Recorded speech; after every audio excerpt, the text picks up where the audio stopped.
Dr. Forum, will you tell these fools that I'm not crazy? Make them listen to me before it's too late!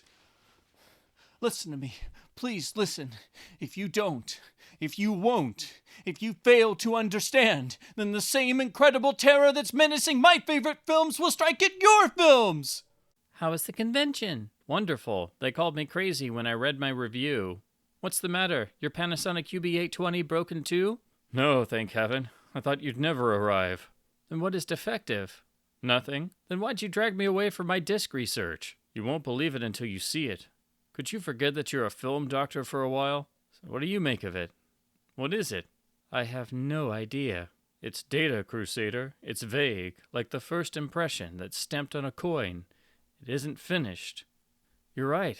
All the features, but no details. No visual character. No fine grain. It's no dead disc. Have you got BD info around the house? There's one on the desktop. Why? I want to take the disc corpse's vital stats. Of course it's a dead disc. I don't know, but I've got a feeling that I know this sounds crazy, but if I should do a disc autopsy, I think I'd find every aspect in poor condition, as imperfect as the transfer is externally. You can kill a transfer by probing it to death with digital tomfoolery so minute that the naked eye can't figure out what the hell it's looking at. Stop trying to rationalize everything. We have a disc mystery on our hands. Sure, a real one. Whose transfer was it, and who did the tomfoolery? A completely normal disc mystery. Whatever it is, it's well within the bounds of human film experience. Don't blow things out of proportion. Disc reviewers can have hallucinations too. The mind is a strange and wonderful thing. I'm not sure if it'll ever be able to figure out screwy film transfers. Everything else, maybe from the atom to the universe, everything except film transfers that are screwy for no reason. What's going on down there? Glad to see you. You saved these two characters a trip to the station. They want to report finding a disc and then losing it. Is it a basic UHD and Blu-ray, weird-looking 4K master with a processed image, frozen grain management, not much better than the old Blu-ray, odd issues and alternate ratio version, and overprocessed audio? Just seen it on the slab in the disc morgue. You win. Pick up the marbles. Oh, they're like huge screwy UHDs. This must be how that disc in my closet was formed. Where do they come from? I don't know. If they are discs or disc pods, they must be from someplace in a mastering studio, and somebody wants this disc duplication to take place. But when they're finished, what happens to the film? I don't know. When the process is complete, probably the original is shelved forever and disintegrates. I take a dim view of watching a film's destruction take place. There isn't any danger until they're completely in circulation. We learned that last night at your house. Your blank disc didn't change right away. Not until you watched it without paying attention. Crusader, it would have been so much easier if you'd mindlessly watched the UHD. Relax, we're here to help you with 4K Dolby Vision HDR. Where do you want us to put the UHDs? Would you like to watch them? No thanks. Put them in there. There's nothing to be afraid of. We're not going to hurt you. Once you understand, you'll be grateful. Let my review go. If it gets posted, it won't compete against all the major reviewers who gave you a free pass. We can't let your review go. It's dangerous to us. Don't fight it, Crusader. It's no use. Sooner or later, you'll have to watch Body Snatchers again. Crusader, you and I are cinematic men. You can understand the wonder of what's happened. Just think. Less than a year ago, Invasion of the Body Snatchers was like any other of its releases. Releases and masters with nothing but problems. Then, out of the Paramount boardroom came a solution. Scans drifting through Paramount for years took root in a grading suite. From the scans came masters which had the power to revise themselves in the exact likeness of any form of film element. So that's how it began. Out of the Paramount mastering house. Your new UHDs are growing in there. They're taking your opinion over sentence for sentence, forum post for forum post. There's no pain. Suddenly, while you're watching, they'll absorb your minds, your memories, and you're reborn into an untroubled Paramount video world. Where every video master is the same? Exactly. What a film world. We're not the last cinephiles left. They'll destroy you. Tomorrow you won't want them to. Tomorrow you'll be one of Paramount. I love archival masters. Tomorrow will I feel the same? There's no need for love of film. No film emotion. Then you have no feelings for film, only the instinct to make revenue. You can't love film or be in love with the film medium, am I right? You say it as if it were terrible. Believe me, it isn't. You've been in love with a hands-off transfer before. It didn't last. It never does. Film grain, untouched original audio, painstakingly applied HDR, proper disc encodes. Without them, life's so simple, believe me. I don't want any part of it. You're forgetting something, Crusader. What's that? You have no choice.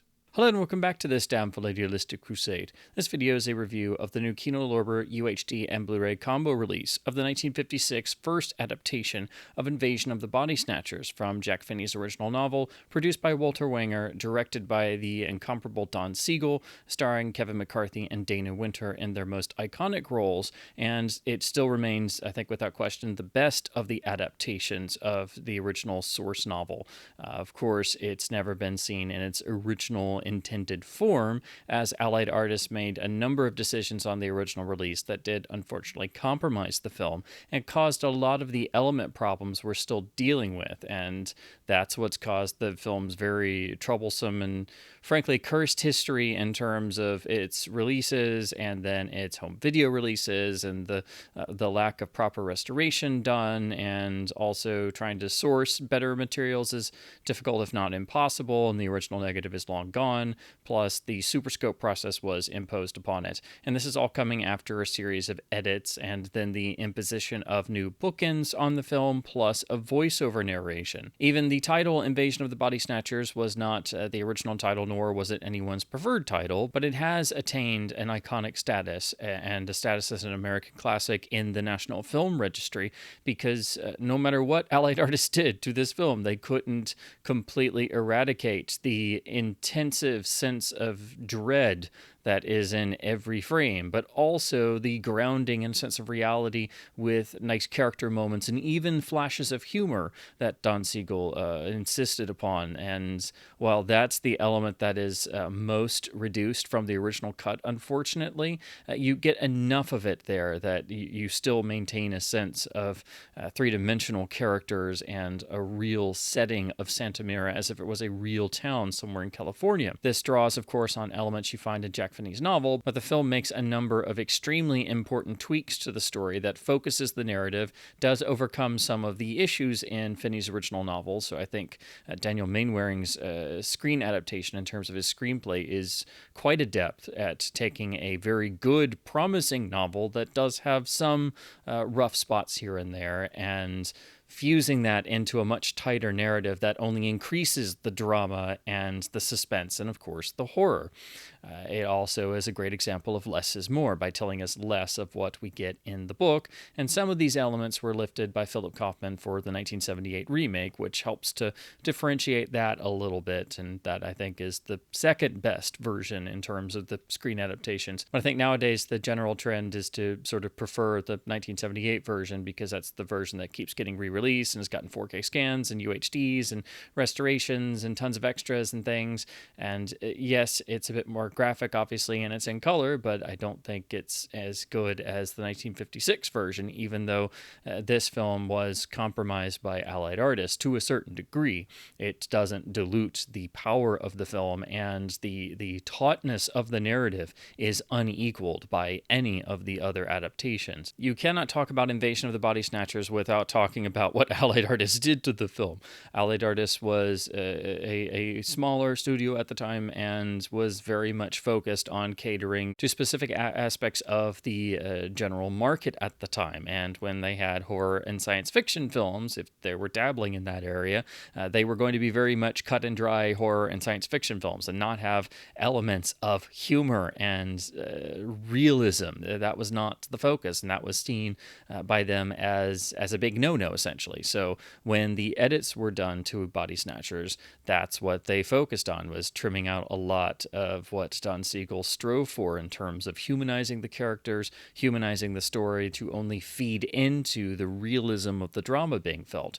The film was not shot on a very large budget. It was amazingly made in a production schedule of only about 19 days. So it is a remarkable film to study for its efficiency, and I think all further tribute to the genius of Don Siegel in terms of directing taut genre pictures, even though this was sort of out of his comfort zone because he didn't really dabble in horror and science fiction. Part of the film's magic is that it has all the hallmarks and aspects of Don Siegel's crime and thriller films, even the film he made just before this, Private Hell 36. If you look at the Siegel films of the 50s, such as The Lineup, which has remarkable realism in San Francisco and is a precursor to what he would do later on Dirty Harry, you see a direct connection to Invasion of the Body Snatchers. And this again feeds into how effective the film is. But Allied Artists basically took the film out of Wenger and Siegel's hands. Siegel was convinced to direct the bookends of the film, which do lessen the ending's impact. They're some of the most notorious bookends, I think, of any film. Just the whole situation of how it does undercut the finale by a great degree. However, it doesn't completely ruin the ending. It's still the same basic idea of not necessarily resolving everything, but it does water down the impact substantially. And the actual bookend sequences are shot in a much more straightforward, not necessarily a flat way, but you can tell they were done at a later time, rather quickly, and they're very matter of fact. This also meant that a voiceover for the Dr. Miles Bennell character was added. So Kevin McCarthy has a voiceover where he's recounting the story, the events of the film as we see them in short bursts, and it's a fine voiceover and delivery and performance, but it's not really necessary. And once you realize that the bookends were imposed after the fact, you quickly realize that where the voiceover comes in, it wasn't originally there. And that on top of the removal of a lot of the character moments, and especially moments building humor to alleviate tension and make sequences feel more realistic and flesh out the characters even more, it does try to sort of standardize the film or push it more into the mold of what was considered a 1950s science fiction horror film at the time. So you can definitely get the sense that Allied Artists was trying to make it more stereotypical in a way, because that's how they were selling this picture. That's why they put the title Invasion of the Body Snatchers on. So you had a film being made on a small budget with a very tight schedule, who all had the greatest of artistic intentions. You know, you had members of the cast who were founding members of the Actors Studio. You had Kevin McCarthy and Don Siegel wanting to title the film "Sleep No More" in a Shakespearean reference. So that was obviously not going to fly at Allied Artists. So that already means that we're one step away from the actual original film, and those elements are not thought to exist. And despite many people wondering for decades, trying to reconstruct the film, the best one can really do in terms of trying to get to more of the original experience is to replicate what has been done on various prints over the years and some fan edits of removing the bookends of the film and trying to remove the voiceover, just to have at least something closer to the original version. You can do that, but it's still obviously not the original film, but that's the only thing that we can do to sort of more closely approximate how the film was originally, but without the original shooting script and without the actual original elements. The best you can do is a sort of fan edit that way, and that was done on a lot of prints in the 70s and 80s and would sometimes show at film festivals. So that's how the sort of notion of there being a so-called director's cut of Invasion of the Body Snatchers started, when in reality that director's cut was only shown at a preview screening, which Allied Artists didn't like, so then they just took it over. So that's one problem and issue you have to deal with in terms of working with this film. The other is Allied Artists imposing the Superscope process after the fact before releasing the film. Invasion of the Body Snatchers was shot in standard 35mm formatting to a 1.85:1 theatrical aspect ratio by simply matting off the top and bottom portions of the 35mm frame. Well, what Superscope did was essentially try to give more of a widescreen image that was trying to more approximate an anamorphic process, particularly CinemaScope, which originally was 2.55:1 and later was changed to the more technically now standard 2.35 or 2.4 or 2.39 to 1 once they were messing around with the magnetic stereo soundtracks. But Superscope resulted in a ratio of 2 to 1, and they did this by taking the film into the lab and doing an optical blow-up process, essentially blowing up the 185 image, also adding additional cropping and also some slight distortion.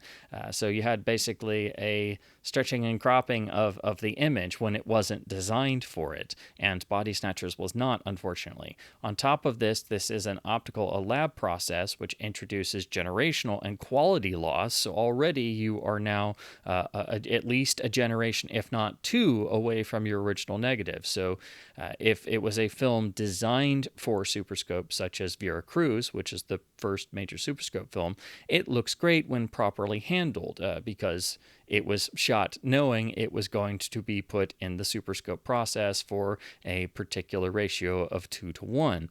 It was designed around those parameters. You had to actually shoot the film knowing it was going to be utilizing this process. Well, Allied artists applied this to Body Snatchers and other films that were not designed for this. So this is a film that was intended for the 1.85 to 1 ratio that has always been seen in a 2 to 1 ratio. And so if you've ever seen this film before and you thought it maybe had a slight eeriness or there was something odd to how it looked, and if you pay attention to framing, if you thought that maybe there were some shots that were, framed a little tight, particularly on close-ups, well, you're not wrong. Because while it's not a slight difference in terms of the actual ratio numbers, it is a difference, and it does mean a lot of the compositions are, while they're still relatively preserved, they are much more cramped, essentially. So you'll see it a lot in close-ups in particular, where faces are framed just seemingly a little bit too close, or a lot of two shots as well, or scenes where two characters are side by side sitting in a car that's driving. You'll notice that it's a little bit tight in all the versions we've always had. That's because there is some cropping involved, but also if you pay close attention, there's a slight feeling of stretching distortion. Nothing as bad as the old CinemaScope mumps from the early days of CinemaScope lenses having defects in terms of the squeezing, but there's a little tiny degree of that there, because all of this was due to Allied artists applying Superscope after the fact to a film that was not designed for it, that should have just been shown in standard 1.85 as it was intended. During the sort of widescreen revolution era of the early to mid-1950s, you did have a lot of films that did get their ratios messed with. A lot of films were shot for Academy ratio and then turned into widescreen films, and a lot of times that didn't work out very well. Or were put into various processes when they weren't designed for it, and this is one of those cases. I think it's the most notorious case of a film having imposed Superscope applied, and it's been stuck that way ever since. But again, you have that generational quality loss that's never going to be restored unless you're able to get to an original element before that Superscope was applied. Now, the 16 millimeter prints that were used for television, those all seem to be, for the most part, a fully open presentation. So you're seeing more information. It's basically an Academy ratio, but you're also getting more what I've always termed headroom. So you always have extra space on the top with usually some extra space on the bottom that was not meant to be seen. But this means you're looking at a version of the film that didn't have Superscope applied to it. So you can actually view a 16 millimeter print that's this way, running it fully open, or you can mat it yourself to 1.85, and that's how you actually get to see the film without any distortion or stretching issues. And those are extraordinarily rare. But if you do look at the film's trailer that's included on releases, that is in the same format. So it's fully open Academy ratio, and you can see selections from the film, of course, with the text and narration over it, that are actually without any of the Superscope application. And the actual material, despite it being lower quality 16 millimeter, actually looks better than what we see in the feature transfers. Plus, that trailer has some glimpses of some of these scenes that are not included in the film, some that very may well be from that long-lost original director's assembly cut of the film. In terms of the audio, Body Snatchers was released with a mono mix, but more recently it was uncovered that it also had an alternative Perspecta Stereo track. Now, Perspecta Stereo was a particular process that was absolutely ingenious when you look at how it worked, but it was essentially designed to try and be a cheaper alternative to having discrete multi-channel magnetic stereo, as you would on premiere engagements of CinemaScope films with 4-track magnetic, or in 70mm road shows with 6-track magnetic stereo. Perspecta was a means of essentially drawing out a 3-channel soundtrack out of a traditional mono track with control tones, and having a really intricately designed decoding system that could actually steer sound around. Now, the actual process was something that only lasted for a certain period, but a number of films did have it, and only recently have we seen some of these tracks getting actually preserved after properly decoding and encoding on a home media release, mostly by the 3D Film Archive. So there's a few titles like This Island Earth where you can actually listen to the groundbreaking Perspecta Stereo track and have a multi-channel stereo experience with quite remarkable results. It's a fascinating technology to study if you've never looked into it. But it was only when Bob Furmanek of the 3D Film Archive mentioned on a forum post a number of years ago that Paramount had actually restored a Perspecta Stereo track for Body Snatchers that got all of us fans going, wait, there's an alternate Perspecta Stereo mix? And sure enough, if you start digging around with the copies of the mono mix that we have, you can actually find some of those control test tones buried in there. So unfortunately, that means there's an alternate mix of the film that was seemingly restored at some point, but it's never been released to the public. It is not present on any of the physical media releases, nor is it included on the new Kino UHD. So that's the other issue we now have in terms of the film's audio, that there's an alternative stereo mix that apparently was restored at some point, but has never seen the light of day. As for the film's mono mix and the overall presentation of the film itself and the various masters we've seen on video over the years, that's been a real sticky wicket in terms of outdated masters and various video issues, because it fell into the Republic Library, which saw a number of sort of quasi-public domain label releases throughout the 80s until the formation of the Republic Home Video label, when we started seeing official releases. And then, of course, we had the lovely Criterion Laserdisc as part of the original 9 titles with the silver covers in 1986, which also had one of the earliest commentaries in home video. And then that got a spiffier 1989 release that I have here in terms of reissuing the film, but now with a digital soundtrack. Then Republic Pictures did their own version, seemingly using the same element. And it seems like it's been the same element that was used for all of these transfers, and that comes into play later on, because I think it may be the very same element we're talking about in regards to the modern releases. But it's really when Criterion and Republic did their versions that we finally got solid official versions that were actually in widescreen, that were solid scans for the time, but they were working from a limited element of limited quality even then, that had baked in damage, baked in audio issues, and in the forced Superscope version. So already even then, the quality was limited. Then we finally got a Republic DVD in 1998, which purported to have a open matte or 4:3 version of the film on the other side of a flipper disc.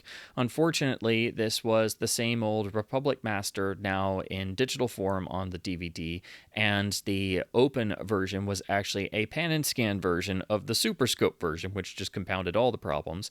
And this was a dated master even then, which didn't look all that great. And on top of that, the audio was overprocessed to death, and that's by far the worst sounding release of the original mono mix.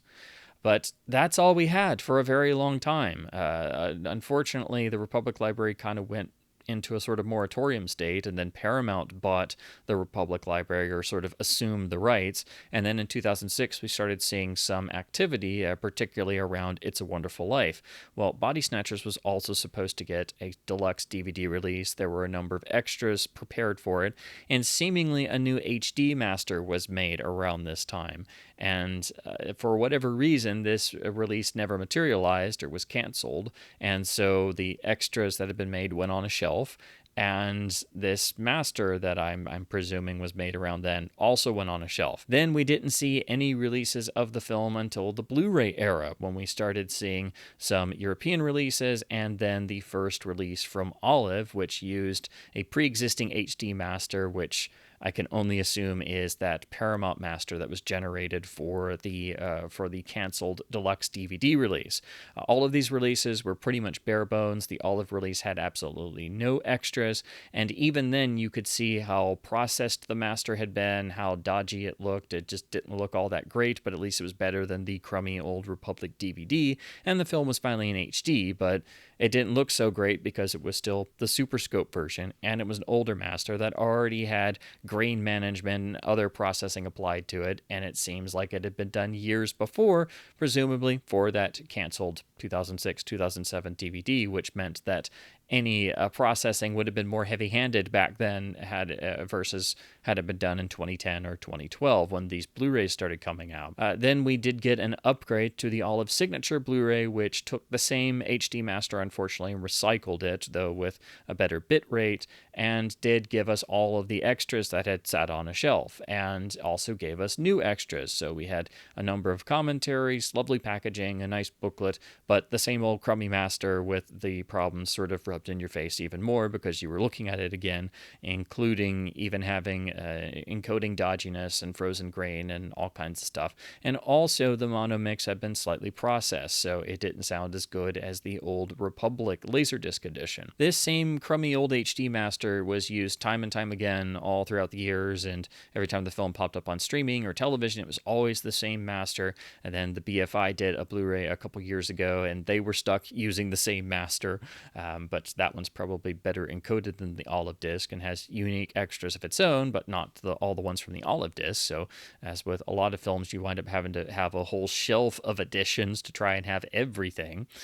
But now we turn to the new Kino release. Now, the reason why I mention all of this is to give you at least some of the baggage the film carries along with it, in terms of if anybody was going to tackle working with this film and trying to release a UHD, it requires a full restoration, and apparently no one at Kino knew this, and that's what led to the release getting postponed a number of times, and then Kino admitting in various interviews and things that they had not wanted to pay for a full restoration, and thus this became an expensive release for them. Of course, they would have known this if they had actually bothered to look up the film, or if they had responded to any of our excited responses to their social media announcement posts.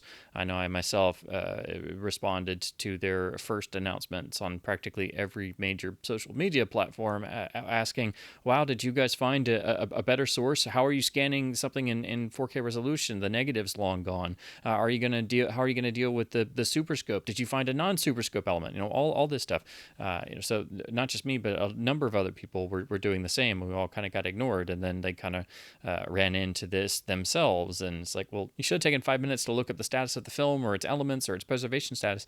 But anyway, it looks like Paramount did a new scan, or some newer scan, or had some newer scan that was at least in 4K resolution that had been done since the old HD master, which, if my theory is correct, possibly dates back all the way to about 2006, 2007 for that canceled DVD release, because they were already doing HD scans and masters at that time.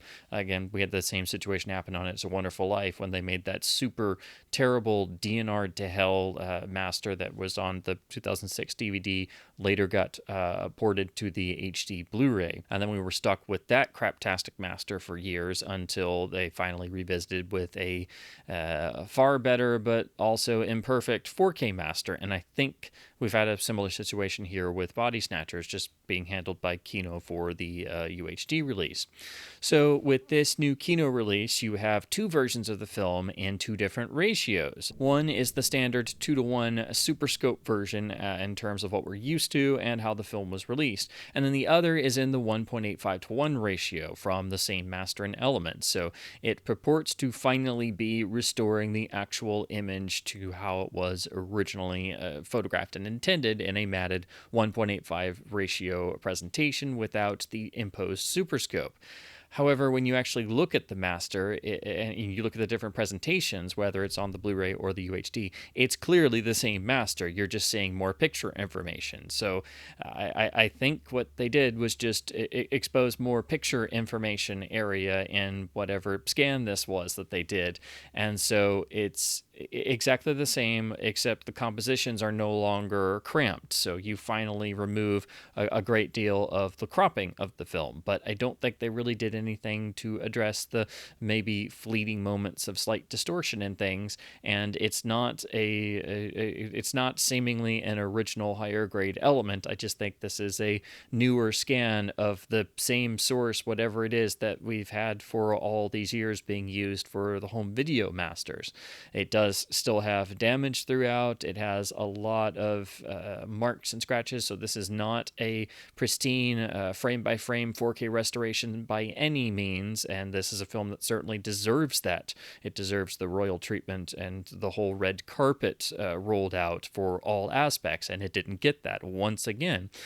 But the issue with the 1.85 presentation is also that there is just consistent damage and gunk and dirt and hairs all throughout the edges of the frame, and they seemingly are part of this element, but I don't think any attempt was made to address any of this. And because in the primary version still being the 2.0:1, the Superscope version, that basically just masks all of this out. So essentially the benefit of finally getting the film to have more of its original compositions in the 1.85:1 ratio is somewhat negated by the fact that to get that, you also have to accept the trade-off of having constant gunk in the top and bottom edges of the frame and hairs and dirt all throughout the film. In particular, for the first opening reel or two, there's a consistent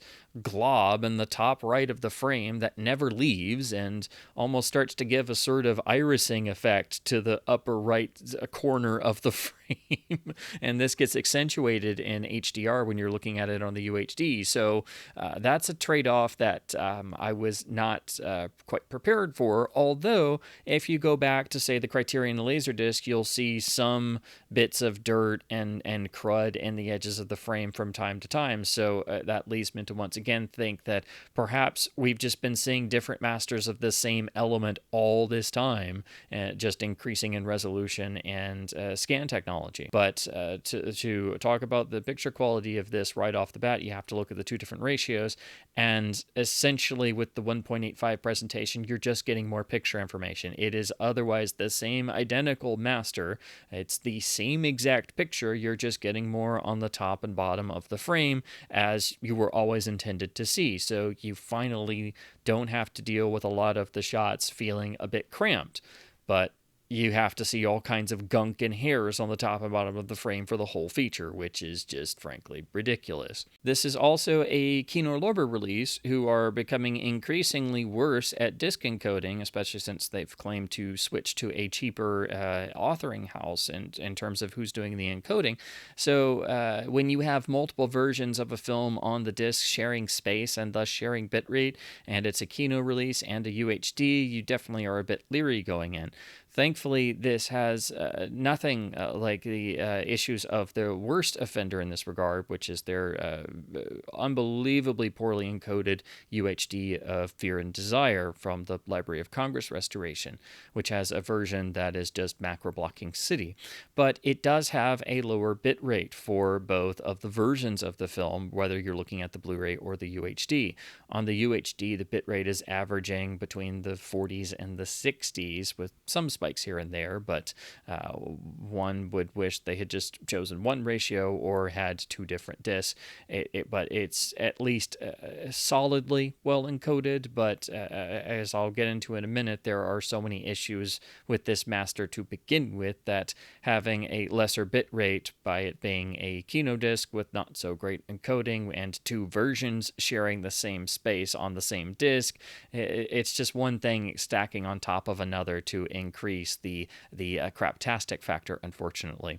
At least the encoding is solid, but it does mean that it's nowhere near as good as it could be, and you really should have had two different discs with the different ratios, or at least a beefed up bit rate for both. To talk about the overall impression of the picture quality and this new scan and new master, basically we all knew going in, this was going to be an as-best presentation, and since the original negative is long gone and all we have are limited materials, the best thing that you could do is make an archival presentation, do a modern high-resolution scan, and leave everything as is. Just present the film as best as you can in regards to what the elements will let you do. But this is not only Kino, but it's also Paramount handling the technical side, and that means we're screwed because Paramount can't leave anything alone, and of the major studios, they are the most notorious and by far the worst in terms of film revisionism and producing the worst transfers in the 4K realm of catalog titles due to some absolutely boneheaded policies they seem to follow and have.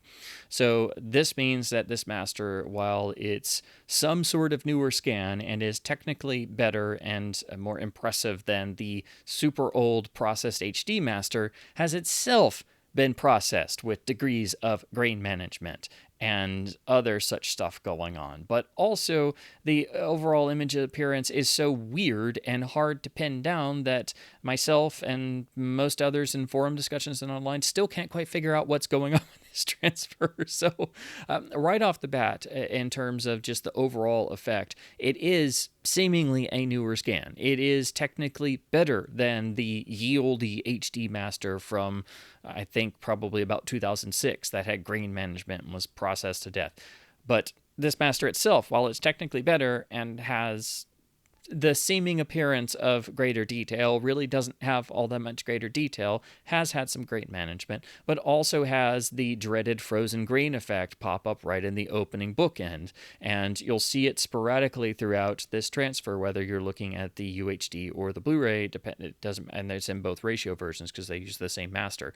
So right off the bat, this is a master that has not been fully and meticulously restored. It has damage baked in. It's coming from a limited element, which itself has been processed and has had a grain management and has the rather terrible frozen grain effect of where grain or noise will sort of freeze and lock in place and sort of move around or with objects or people in the frame.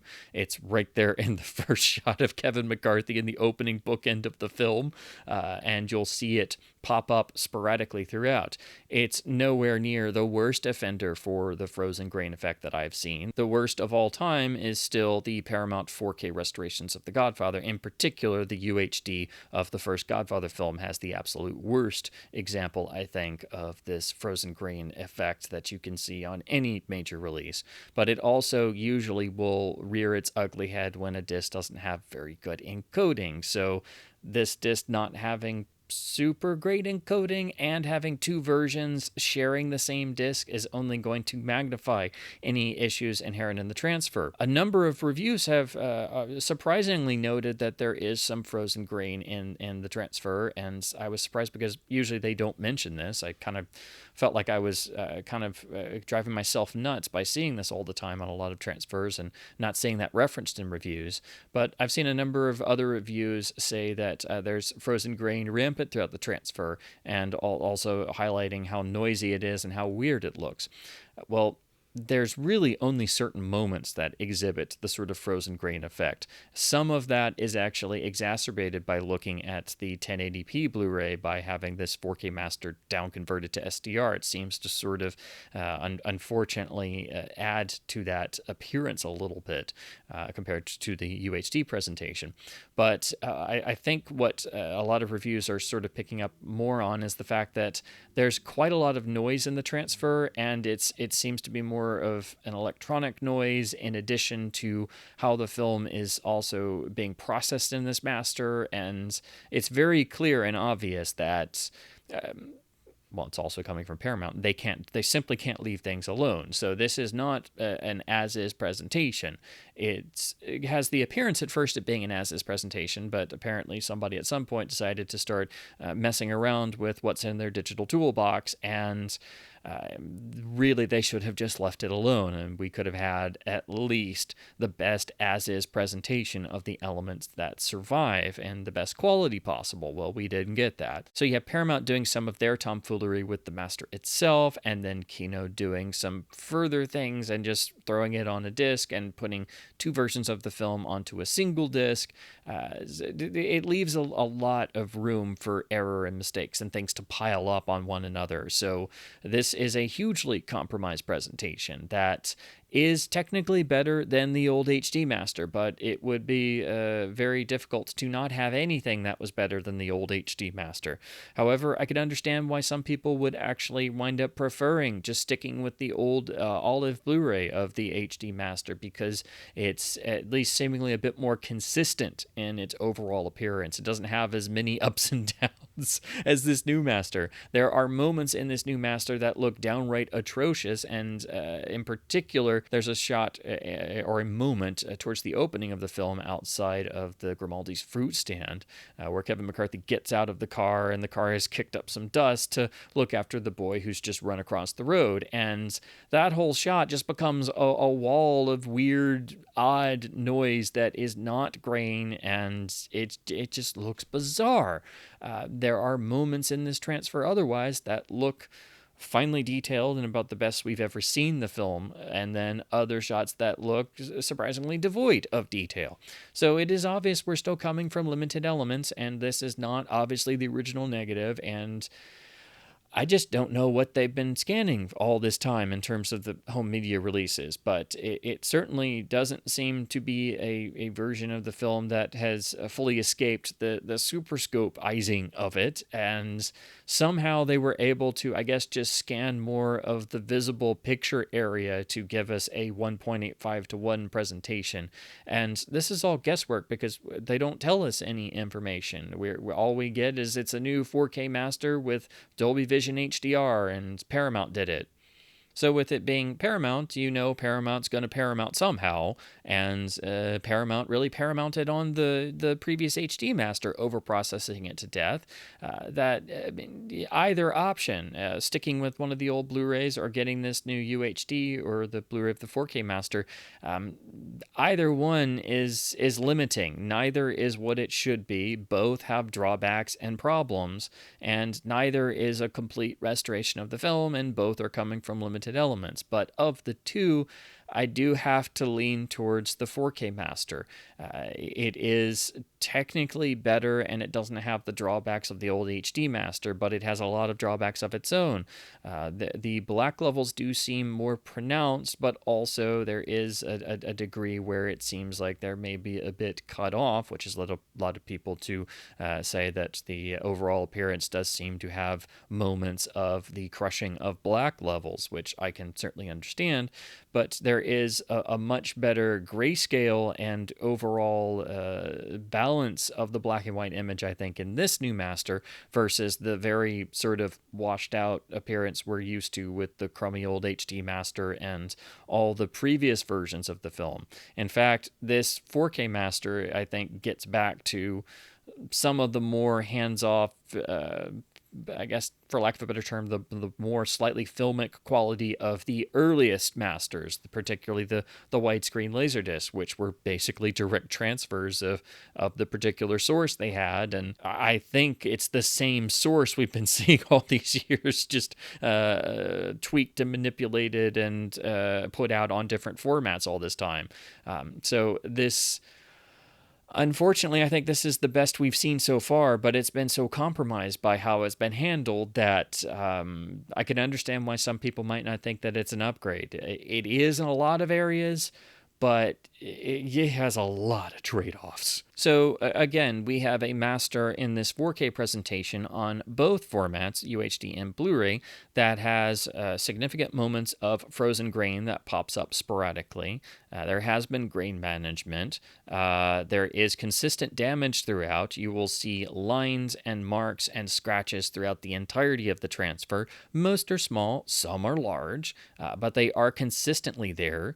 There is a little bit of image vibration and frame movement you'll notice occasionally from time to time, and some occasional specks. And again, there is general wear throughout the whole film and the whole transfer. So again, this was not a meticulously handled transfer. This is not a full restoration of the film. That also might lend some credence to the thought that maybe this master was not done brand new, and maybe it's been pre-existing for a couple of years. That's entirely possible with the way that Paramount has handled the Republic Library, and then we just don't know what work was done when and how it was done, because none of it is announced or shared with any of us.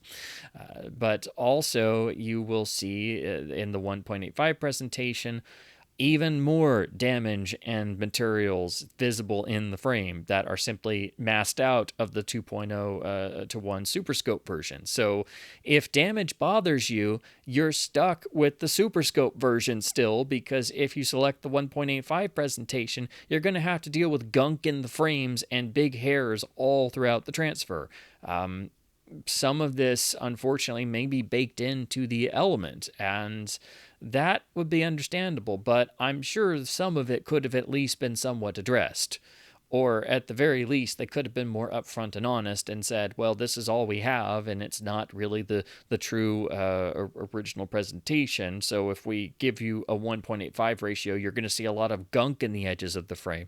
That would have at least been understandable. But to discover this by just putting in the disc, selecting the 1.85 presentation, and being excited to maybe finally see this film properly without Superscope and properly see all the compositions, only to be confronted by all this gunk and hairs and damage and dirt all throughout the transfer, and staring at the same big glob in the upper corner of the screen for the first 20 or 30 minutes. Well, that was a bit disconcerting and frustrating, shall we say. Needless to say, I took a lot of notes because I tried to write down whenever there's major wear or a transfer quirk or a visible hair or things like that. So it took me a lot longer to watch the film because I was just constantly having to take notes, because the damage and wear and the various issues were so consistent that, again, it shows very clearly this was not a restoration process. This was somebody did a basic scan and general cleanup work, and then somebody then decided to go in further and mess around with this transfer however they did it, because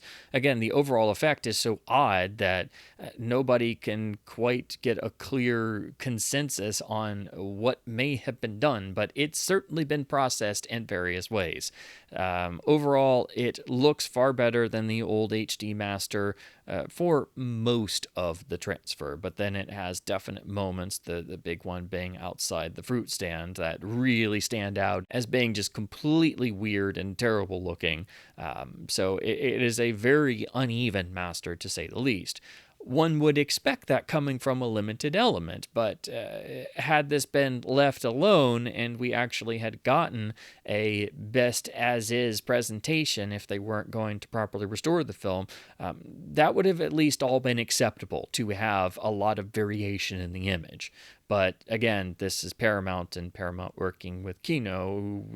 So there was no way we were going to get a perfect archival as is presentation. And anytime Paramount's involved, that's just off the table. So unfortunately, this is an extremely uneven master. It is supremely disappointing that this film still can't get a proper restoration or a master that doesn't have screwiness in it somewhere. And it's throughout. And then this is topped off by having moments of the frozen grain effect that are completely unacceptable. It's unacceptable to appear anywhere at any time. But if you were curious about the Olive Blu-ray, though, even the signature version being better encoded than their first disc, that's got it too. And it's even worse there when you're watching upscaled to 4K than the UHD release. So that's another trade-off. If you're just going to stick with the old disc, well, you got to be prepared for the extreme processing there, the sort of washed out, brighter image, and also it's got the sort of frozen grain noise effect rampant throughout, even far worse than the 4K master on the UHD. To talk about the 1080p Blu-ray presentation, it's the same master, so it's just been down-converted to 1080p SDR. This does help to somewhat mask and hide some of the issues since it's more limited resolution and not in HDR, but it also seems to magnify other things, so it's got trade-offs of its own, and because it's got two versions of the film on a single Blu-ray disc, plus all of the supplements included on this release, then the encoding is also more of a problem on the Blu-ray disc. So if you were curious and thinking that maybe just watching this on the 1080p SDR Blu-ray disc would make you be able to avoid the issues of the 4K UHD, it does not. So don't count on that. To also talk about the HDR presentation, the UHD is presented in Dolby Vision HDR, which is thankfully very tastefully done. It is when the master actually is looking halfway decent, it does enhance the viewing experience. It doesn't seem overdone. However, due to the appearance of the black levels and how HDR it just appears on catalog titles, I know I'm very much sensitive and kind of against the idea of HDR and catalog titles, but here it's mostly tasteful, but I do think there are moments where it does seem like some of the brightness levels are a bit elevated in the outdoor daylight scenes and some of the brightest parts of certain frames, and also all of the nighttime sequences are much darker than we've seen before, which also gets into the notion of there being some potential crushing or limiting of the black levels. Part of that I do think is more accurate to the original presentation in terms of I think the night scene should always have been a bit darker. I don't think we've had a real proper video presentation of the film beforehand because all the masters have had compromises and processing applied to them.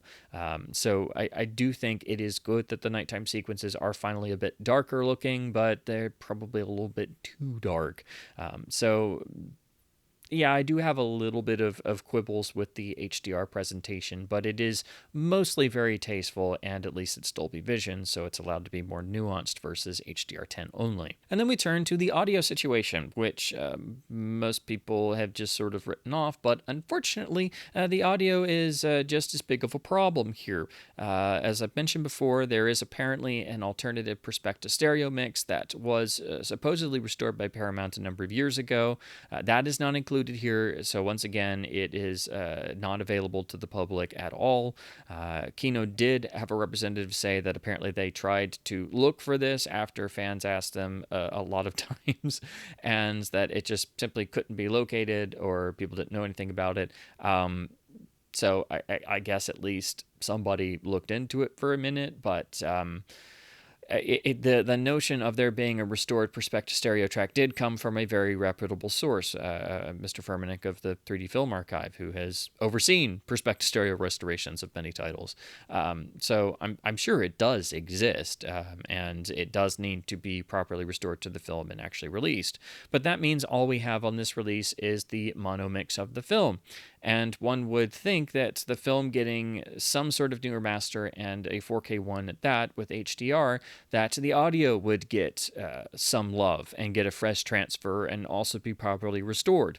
Of course, this is Paramount and this film is cursed, so no, it did not get any of that. What we have is what I feared, the same track from the old HD master. So the mono that was thankfully better than the craptastic Republic DVD mono, but still had processing and less dynamic range and didn't sound all that great, that we saw on all of the previous Blu-rays, both olive discs, the BFI release, all of them use this processed version of the mono track. That's been brought back here for the Kino release, but unfortunately it's had further work done to it. Essentially, it's slightly less dynamic because the actual levels are a bit boosted. So when I was watching this, I noticed that the audio sounded, frankly, a little bit harsher than it did before.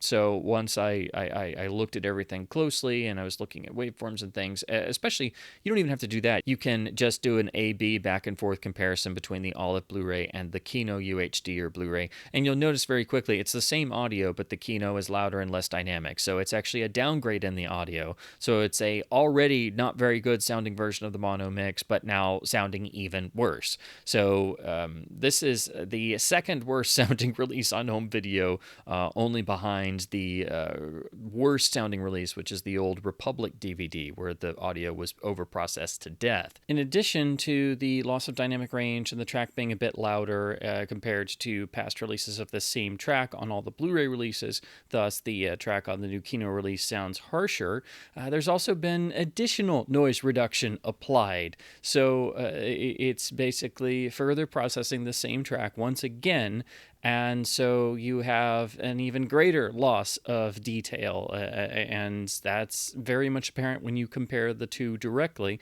So if you flip back and forth between the new Kino release and then in any of the past Blu-rays using this same audio track source, you're going to notice that the new track is louder, harsher, and less detailed, and it's quite noticeable.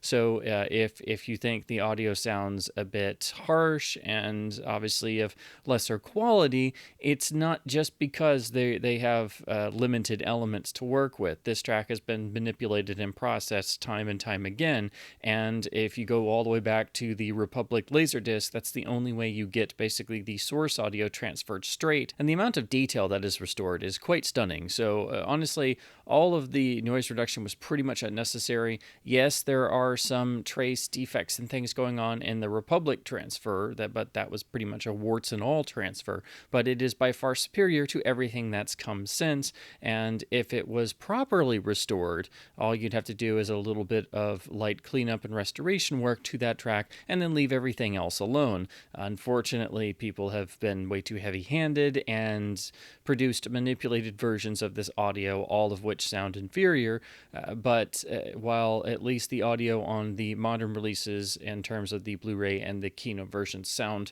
passable or okay, when you compare all of them directly, they are noticeably inferior, and now this Kino version is even worse than the same audio source found on the Blu-ray releases. So it's the same audio that's been manipulated now innumerable times, and this is a downgrade compared to the same audio track that was found on the Olive Blu-rays and the BFI Blu-ray. Basically, every modern release before the Kino version used the same audio, and now that audio has been manipulated and processed further. So this is a total downgrade and a failure on everyone's part for actually making the audio somehow worse than it already was, and none of this was necessary. All they had to do was take the track from the Republic Laserdisc, if they weren't going to actually transfer the audio source again and do the job properly and actually restore the audio.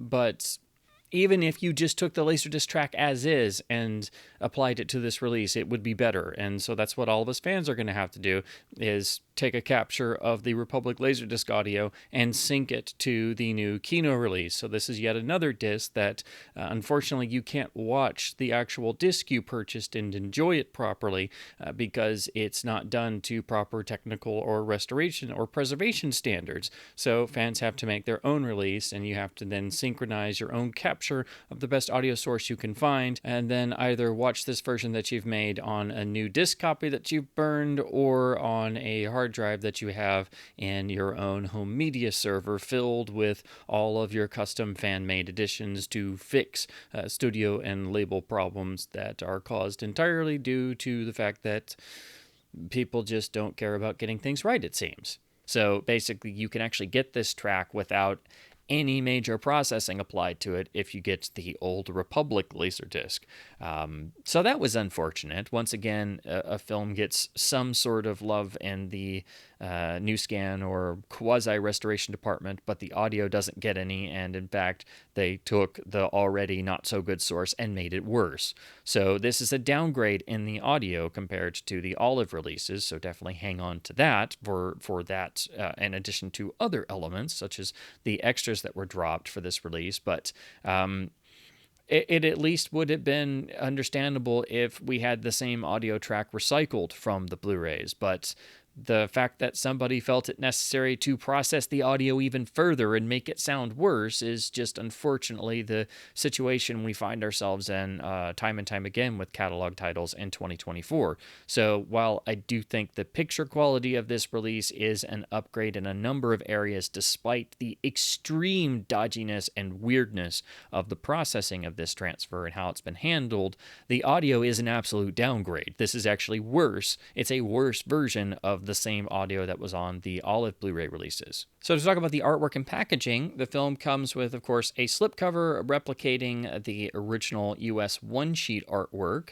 We have the title font replicated on the spine in the usual standard generic Kino design, and then their typical design on the back that's replicated on the disc case.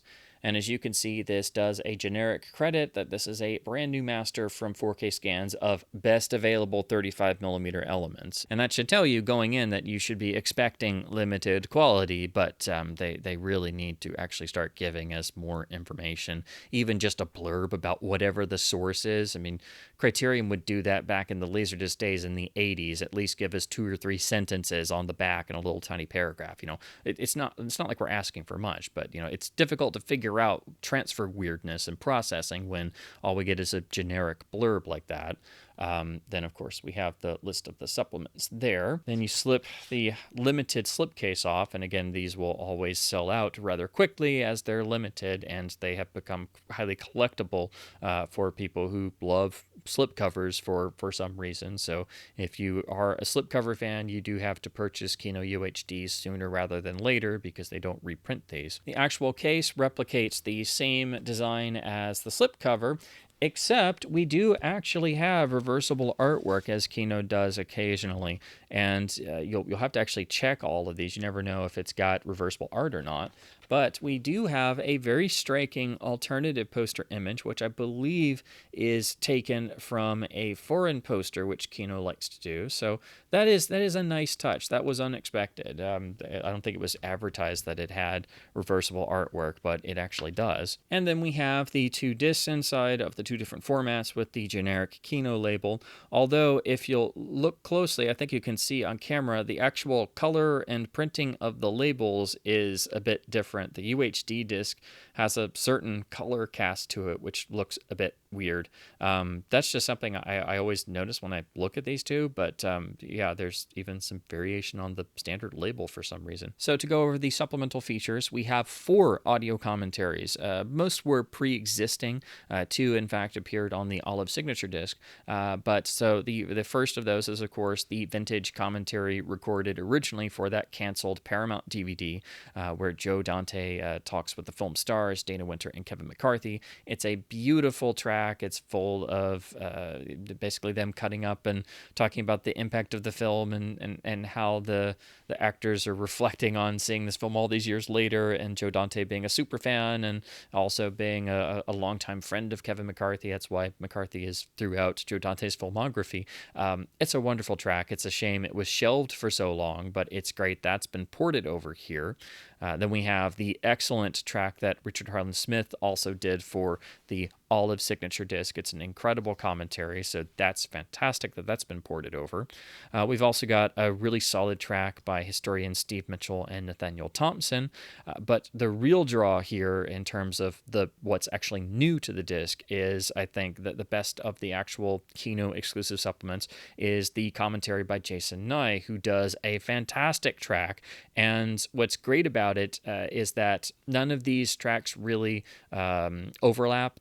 There's a little bit of overlap in terms of generic information that's being related, but Nye is the one who actually goes over details from Jack Finney's original Source novel and talks explicitly about a lot of the little unique differences, because the novel, while very similar, also has distinct flavors and scenes all its own and a completely different ending. So if you've never read the book, which it kind of goes in and out of print a lot, but you've been curious about it, Nye's commentary is excellent. So it's a wonderful inclusion and the real main draw of this Kino release in terms of the new unique supplements. I think the commentary is that good. It is, along with some positives of the new transfer, worth purchasing the disc for, especially when it's in one of Kino's sales. Then we get 3 of the featurettes that were on the Olive signature release, which are, of course, The Fear is Real, The Stranger in Your Lover's Eyes, and I No Longer Belong. These are all incredibly well done and talk in particular about the legacy of the film and also getting into further background information on Walter Wanger and Don Siegel and what they brought to the film and details about their personal life and careers and how that fed into the film. So these are crucial, really well done supplements, but they are ported from the Olive release. However, for some reason, Kino dropped several of the other featurettes, so they only took the 3 major featurettes. So you're actually losing out on the full-length documentary Sleep No More, Invasion of the Body Snatchers Revisited, which is a nicely done sort of studio-style 30 to 35 minute or more making of, with interviews of the surviving cast members, Kevin McCarthy and Dana Winter, obviously produced for that canceled DVD. So it's got a lot of famous talking heads and, of course, members of the original production who are no longer with us. So it's very important. It's very well done. It's the best overall making of, but that should have been included. I don't know if there was a rights problem or something, but since that was made by Paramount and Paramount made this new master and has a deal with Kino, I don't know why there would be rights issues, but that's not here. That's a major loss. It's the best overall making of on the film. So that's missing. We also lose the vintage 1985 interview with Kevin McCarthy that was on some of the past Republic video releases. It's short, but it's a nice interview where McCarthy talks about the film at a time in the past, so you get a slightly different viewpoint that he had on the film, and it's always nice to get that sort of time capsule flavor of vintage interviews, so that's also been dropped. Then we also lose a Return to Santa Mira, which is a featurette about the actual shooting locations of the film. We also lose a short piece entitled What's in a Name, which is about the many different titles Allied artists and others tried to put on the film before finally settling on Invasion of the Body Snatchers. We also lose an entire photo gallery of production stills and a lot of rare, fantastic images. That's gone. And then, of course, we lose the critical essay included in the booklet of the Olive release. So there's a substantial amount of supplements on the Olive Signature Edition that are not on the Kino release, which ports the rest of them. So I don't know if it was oversight or somebody just didn't care or it was somehow rights issues, or it's also possibly because they might have been running out of disk space. I don't know. But they should have ported everything and not just cherry-picked elements from the Olive Signature disc. But that means you do have to hang on to the Olive Signature release for all of the supplements. But there are some new exclusive materials to the Kino disc, and the real standout is Jason Nye's commentary, which is a really well-done commentary. So that means you have 4 great commentaries. But of course, there's also a 5th one that it would have been great to license to make a complete package for the film. And that, of course, is the Criterion Laserdisc commentary, which is still Laserdisc exclusive, one of the earliest commentaries ever recorded, and a really fantastic one by Maurice Yankawar. So unfortunately, that's still a Laserdisc exclusive commentary, and Hopefully one day we can get a definitive version of the film that also includes that, plus the exclusive extras from the BFI Region B Blu-ray, so there are even more extras that are not here. A brief note about the featurettes that are ported over. When you see clips from the film in these old extras, they are from some version of an HD master, and they look quite stunning, surprisingly, because they have nice film grain. They look like they are untouched. They are very short and fleeting, but if you wondered what an untouched version of the film would look like if they did a raw as-is presentation and didn't mess with anything but made sure the presentation was still presentable, it would look something like that. So you can see these little tantalizing glimpses of what's seemingly a first version of a master or an unused version, or before it got hit with all kinds of processing for what we saw in the HD masters used for the Blu-ray in these old featurettes. And then we get the same HD presentation of the original trailer that was found on the olive disc. It's the same exact trailer scan. It's in full open aperture Academy ratio, so you can see there's more information on the top and bottom than what you would have seen theatrically. But even though it's seemingly from 16 millimeter and is as is, it's a bit bright and has not been really cleaned up at all. It looks better than the feature transfer. It looks fantastic, and you can see a version of the film without any of the Superscope application, and basically all you have to do is imagine it having theatrical matting there and not having the visible optical track and all the extra damage and things. Plus, there are a few little glimpses of footage that are not included in the theatrical version of the film. So it's an incredibly important trailer, but it gives you an idea of how the film could actually look and kind of how it should look if you matted it to 1.8.5 and you did some basic cleanup and you left everything else alone. Even though it's 16 millimeter and a trailer, it looks better than the actual feature and the purported 4K restoration that people then couldn't stop messing with. So that, I think, underlines the various issues with this new 4K master and the various issues we've had on past masters. But because you could look at this same trailer on the olive disc and compare that and see how much better it was than the old HD master on the olive signature edition. But it at least lets you see basically a completely untouched little piece of the film in terms of the little pieces inside the trailer when they don't have the text overlaid. You can see what an untouched version of the film would actually look like in a raw state and see that, once again, it looks better than the feature presentation on the disc that it's just tacked on. This film is cursed for some unknown reason. Also included is a copy of the trailer for the 1978 remake. Unfortunately, this is a lower quality file that doesn't look all that great. It could even be a standard def upscale or just a super old HD version, but basically there's a rather crummy version of the 1978 version's trailer also included.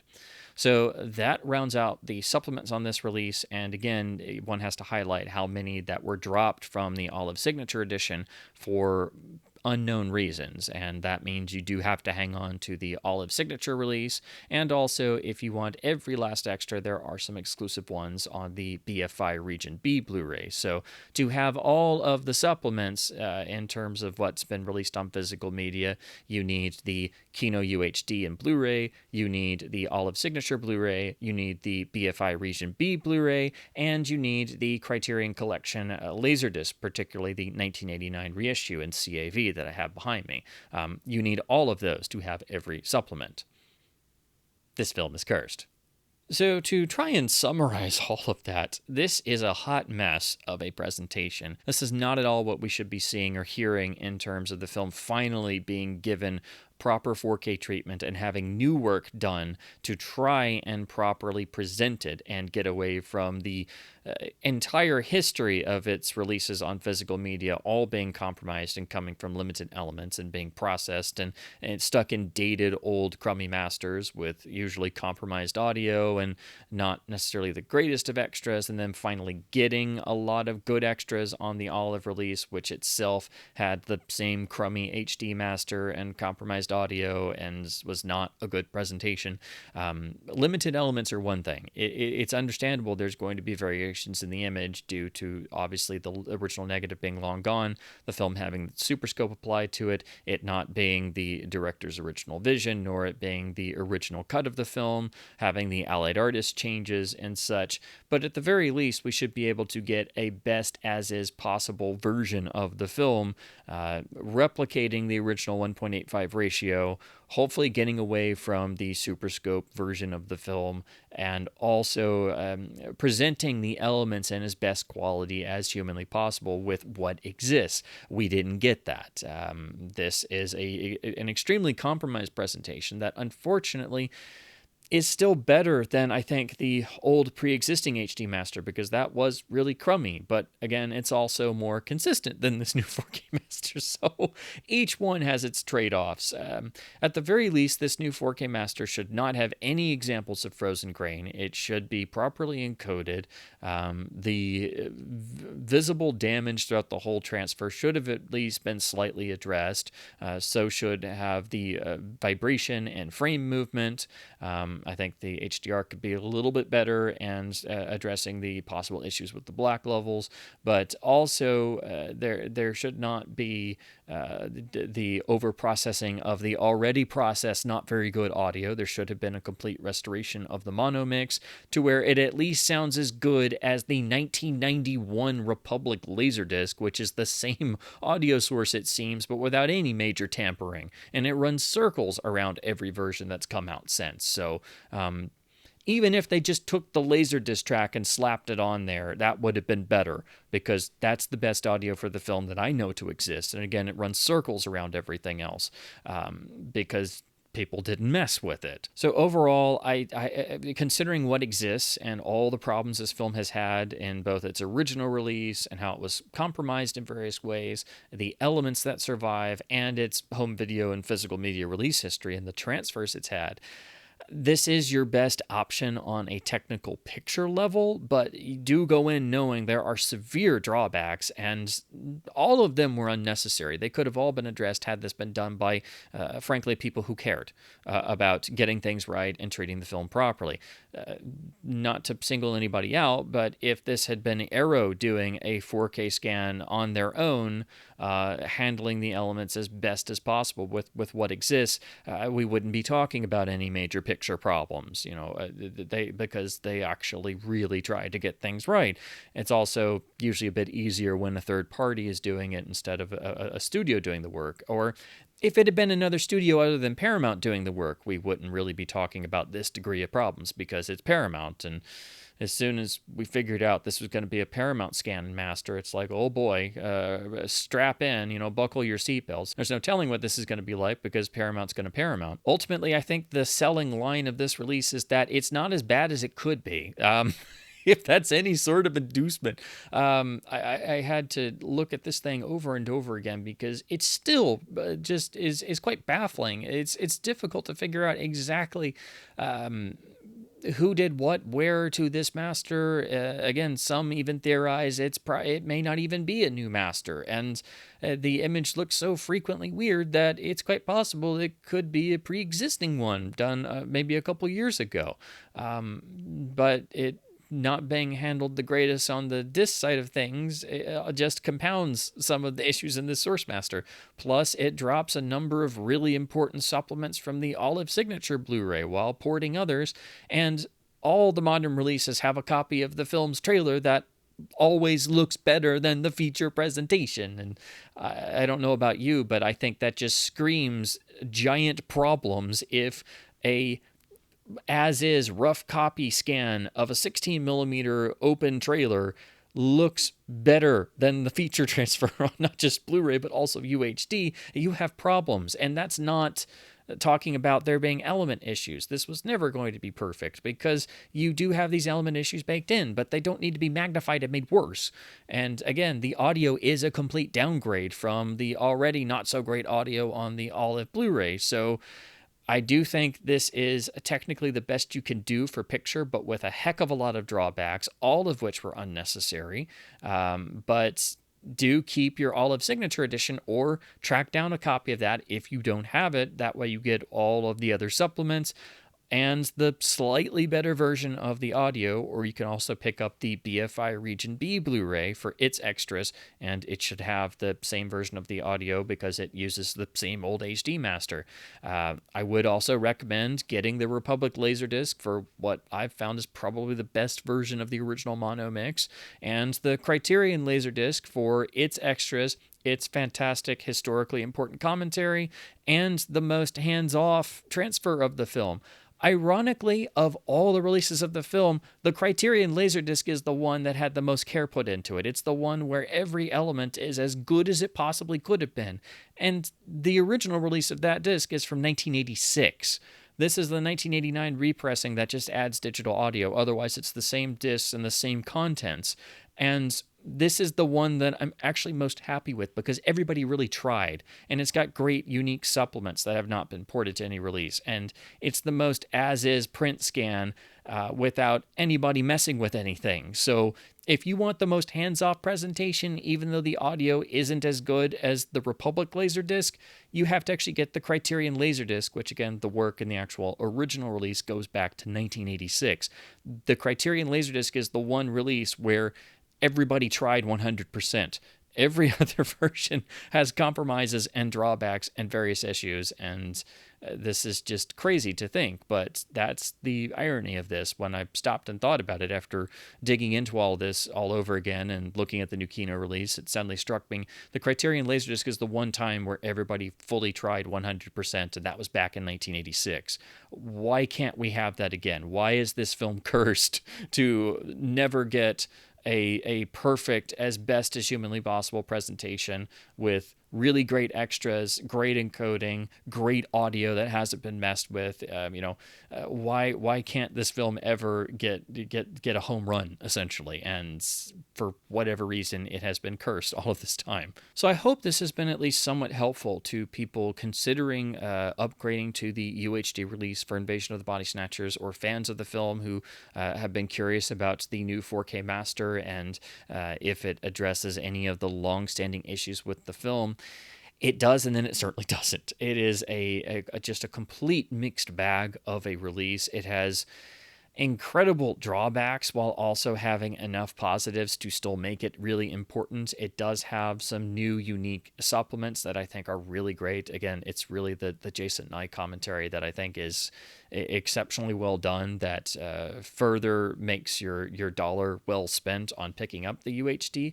But again, you have to go in knowing there are severe drawbacks. The transfer is not what it should be, and the audio is actually a downgrade from the past Blu-ray releases. It's just a further manipulated version of the audio from the Olive Signature Blu-ray, and it drops extras from the Olive disc, so you have to have a variety of older releases to have all supplements and to have a proper sounding version of the film's audio. Plus, it doesn't include the supposedly restored Perspecta Stereo mix of the film, and if that does exist, it definitely should have been included here.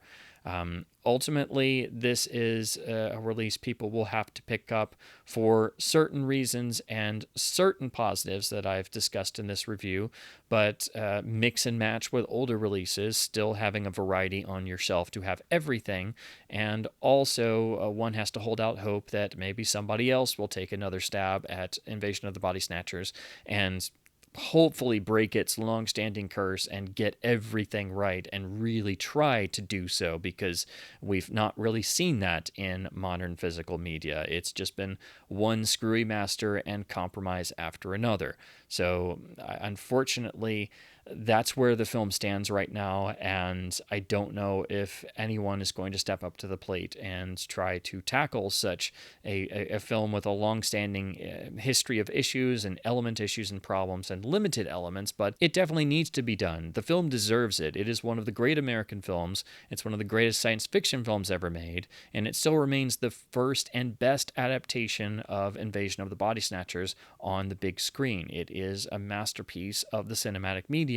It's also one of my favorite films, so this has been a long-standing thing for me of trying to figure out all the oddities and issues with the film's release history in terms of compromises, edits, Superscope, and then all the problems and issues that have surrounded its video releases. So I've grown up with weird versions and quirks of different editions of Invasion of the Body Snatchers. So I'm still doing this as an adult. So I've been doing this since I was a little kid with this title in particular, because I've just always been fascinated by it. It is one of the great films. It's a film you never forget.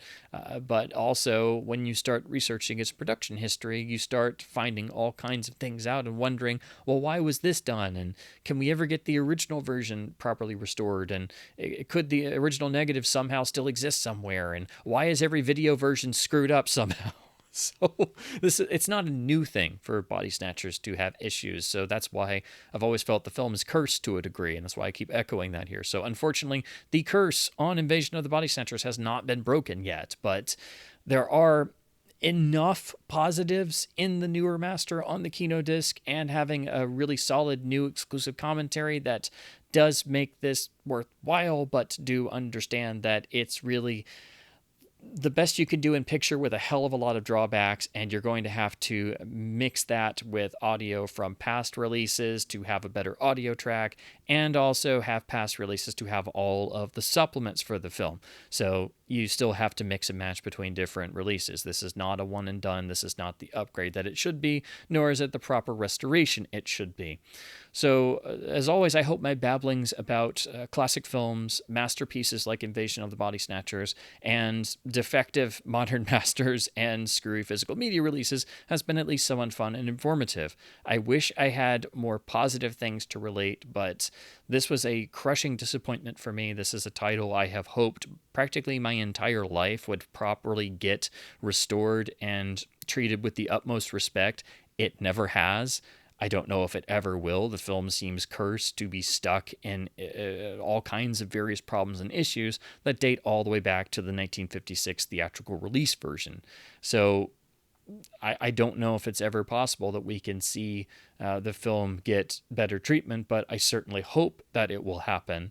I feel just as unresolved about the film's preservation status as the ending of the actual film. It's hard not to feel a bit like Kevin McCarthy looks at the end of the film when you go through the film's production, release, and video history and realize that it's always been screwed up. It's never been properly handled and with time and attention and archival care. So that's where we kind of stand with the film in terms of all the releases and after this new Kino UHD of the new Paramount 4K Master. Thankfully, it's nowhere near as bad as it could be, but it's pretty bad in a lot of areas. Basically, every fan will have to make up their own mind if they choose to upgrade. Thankfully, the purchase price is quite low, and it will be included in Kino's frequent site sales so that the price will be even lower. I do think there are enough positives in the visual appearance and at least having some version more approximating the original 1.85 presentation to not have the super cramped compositions and cropping. And the new commentary is great, but there are so many drawbacks that I can completely understand people sticking with the old HD master on the OLED Blu-ray, but I also would stress that people give the new 4K master a try because that old HD master is terrible. So either way, you're kind of screwed, unfortunately. But that's just the situation we find ourselves in, and one has to wonder, Are there pods involved in how the film is handled? Because there are times where it just feels like the film is being handled by pods. It's always darn pods handling things and causing stupid problems and not caring about archival preservation. So I couldn't resist. I had to get a pod joke in somewhere. But as always, please do keep supporting both studios and boutique labels by buying films on disc in order to help keep both physical media and film culture alive. Even when it's times like this example where you have a new master that's better and worse and has so many drawbacks, but it's still technically better in enough areas, but you're going to have to do a lot of work on your end to try and overcome some things or sync a better audio track and things like that. So that's the mixed bag of the Kino UHD release of the masterpiece Invasion of the Body Snatchers. And as always, thank you ever so much for watching.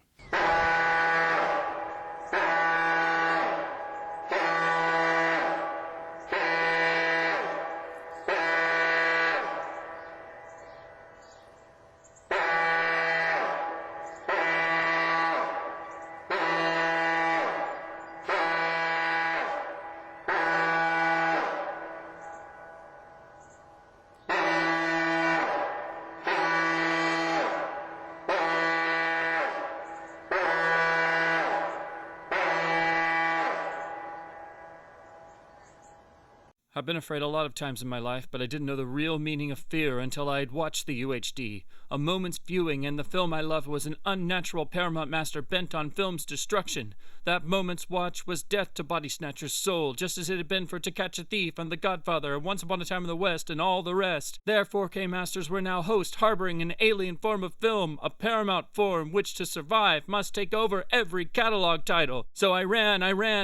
My only hope was to get away from Paramount, to get to the highway to warn the others of what was happening. Wait, let him go! They'll never believe his reviews! Help! Help! Wait! Wait, stop and listen to me! Those people that are coming after me, they're not cinephiles! Listen to me! Films are in danger! Your films are in danger, please! They're after all of our films! All of our films! Listen to me! There isn't a film left untouched in the Paramount vault! Stop! Pull over! I need your help! Something terrible has happened! Look, you fools! Your films are in danger! Can't you see? They're after all your films! They're after all of our films! Our films! Our shows! Every one! The revisionism is here already! Your films are next! Your films are next! Your films are next! Your films are next! Your films are next! Your films